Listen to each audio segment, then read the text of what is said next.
अस्सलाम वालेकुम, खुश आमदीद। अगर आपको किसी सवाल का जवाब आता है तो 10 सेकंड में कमेंट करके ज़रूर बताएं, वरना मैं तो बता ही दूँगा। सवाल: दुनिया में सबसे ज़्यादा मूवीज़ किस मुल्क में बनती हैं?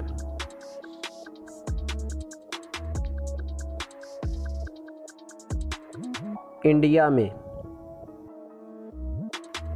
सवाल: वो क्या है जिसे आग जला नहीं सकती और पानी डुबा नहीं सकता?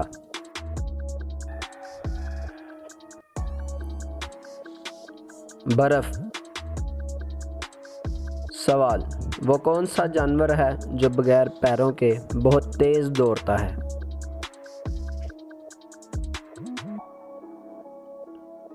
सांप। सवाल: वो कौन सा जानवर है जो बगैर पानी पिए 15 दिन तक जिंदा रह सकता है?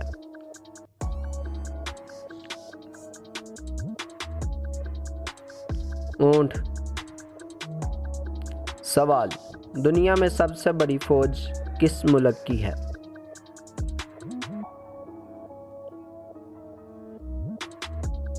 चाइना की। अगर आपको हमारी ये वीडियो पसंद आई है तो इसे लाइक और शेयर ज़रूर करें। अल्लाह हाफिज़।